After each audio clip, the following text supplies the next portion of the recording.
नीट परीक्षेमधील गोंधळाचं आणखी एक उदाहरण पुण्यातील कृष्णिका हुंडेकरीच्या स्वरूपात आपल्यासोबत आहे। कृष्णिकाने नीटची परीक्षा दिल्यानंतर तिला NTA कडून ज्या दोन वेगवेगळ्या OMR शीट आलेल्या आहेत त्यामध्ये तफावत आहे, अर्थात दोन्हींमधले मार्क्स वेगवेगळे आहेत असं तिचं म्हणणं आहे। कृष्णिका आणि तिचे वडील योगेश हुंडेकरी आपल्यासोबत आहेत। कृष्णिका, नक्की काय घडलंय? तुझ्या दोन्ही OMR शीट दाखव आणि दोन्हींमध्ये तुला किती मार्क्स मिळाले, आधी किती मार्क्स मिळाल्याचं सांगण्यात आलं, नंतर किती मिळाल्याचं सांगण्यात आलं? नमस्कार। जी मला OMR शीट भेटली होती ती ही आहे। त्यानुसार मला जी स्कोअर कार्ड आलं रिझल्टच्या दिवशी त्याचा तुम्ही जर पाहिलं तर 144 हा इथे स्कोअर दाखवत आहे। पण मी जेव्हा माझी स्वतःची OMR शीट ही आली आणि माझी फायनल आन्सर की त्यासोबत जेव्हा टॅली केलं तेव्हा जे एक्सपेक्टेड मार्क्स होते तेव्हा ते 380 होते। तो मला 380 ते दाखवत नाही आहेत, मला ते माझे मार्क्स ते चुकीचे आहेत, ते 144 दाखवत। तुला एक्सपेक्टेड होते, तुला अपेक्षित होते, पण ते अपेक्षित कशावरून तू धरलं होतं की तुला 380 मार्क्स मिळायला हवे? NTA फायनल आन्सर की जेव्हा रिलीज केली त्याच्यासोबत माझी ही OMR शीट जेव्हा मी त्याचे मार्क्स टॅली केले आन्सर्स तेव्हा त्याच्यानंतर मला कळलं की मला ॲक्च्युअलमध्ये 380 भेटणार मार्क, पण मला जे स्कोअर कार्डवरती आले ते 144 मार्क होते। अच्छा, म्हणजे तुझं म्हणणं आहे 380 मिळायला हवे होते, प्रत्यक्षात मिळाले ते 144। पण हे जे काही टॅली करणं आहे तर ते तुम्ही कशाच्या आधारे केलं? म्हणजे NTA जे काही आत्ता म्हणतंय की त्यांनी जे काही मार्क्स दिलेले आहेत ते योग्य आहेत आणि बऱ्याच ठिकाणी टॅम्परिंग झालेलं आहे किंवा AI जनरेटेड आहे किंवा आणखी काही कारणं देतो? सर, या केसेसमध्ये मुलं स्वतः टॅली करतात, म्हणजे NTA पाठवलेली आन्सर की आणि त्यांना मिळाली OMR शीट, आणि OMR शीटनुसार जर त्यांना मार्क जर सेम मिळत असतील तर त्यांना स्कोअर कार्डावर डिफरन्स लगेच जाणवतो।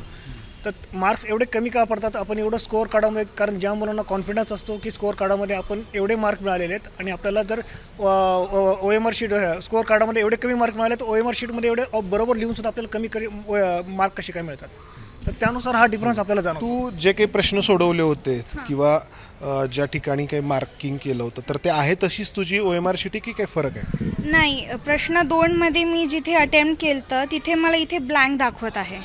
हा प्रश्न 2 मी इथे अटेम्प्ट केला होता, पण मला NTA कडनं जी आली लिस्ट त्याच्यामध्ये OMR ची जी शीट आहे त्याच्यामध्ये हे ब्लँक दाखवत आहे। अटेम्प्ट केला होता याचा तुझ्याकडे पुरावा काय? त्याच्या माझ्याकडे म्हणजे मला माहीत आहे ते। हां, मला विचारणं काम आहे, कारण NTA कडून वेगवेगळ्या प्रकारची स्पष्टीकरणं देण्याचा प्रयत्न होतोय।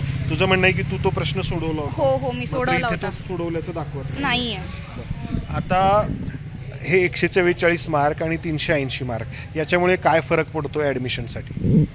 माझी जी गव्हर्नमेंटची जी सीट आहे ती मला भेटत नाही आहे। मी OBC कॅटेगरीमध्ये मला सीट भेटणार, माझे मार्क्स जे 380 जर मला पडले असते त्याच्यावरती मला MBBSसाठी सीट माझी भेटली असती गव्हर्नमेंट कॉलेजमध्ये, पण आता हे चुकीच्या माझ्या रिझल्टमुळे भेटली नाही आहे मला।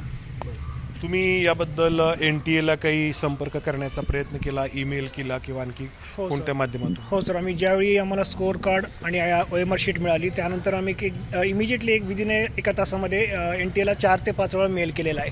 त्यानंतर कस्टमर केअरला आम्ही कॉन्टॅक्ट पण केलेला आहे, परंतु त्यांचा असं मेसेज आला की जोपर्यंत आम्हाला ज्यावेळी आम्हाला ॲप्लिकेशन मिळेल, मेल मिळेल, त्यानंतर तुम्हाला जे काय असेल ते रिवाईज करून त्याचं कन्फर्मेशन तुम्हाला मेल थ्रू मिळण्यात येईल। तुम्हाला काय अनुभव आहे एकूण या NTAचा? डिपेंड अपॉन सर, मुलांचं एवढं नुकसान होऊ नये एवढंच फक्त त्यांची रिक्वेस्ट आहे, कारण मुलांनी एवढे वर्षभर प्रयत्न करतात, अभ्यास करतात, त्यासाठी या छोट्या छोट्या गोष्टीमुळे मुलांचं नुकसान होऊ नये।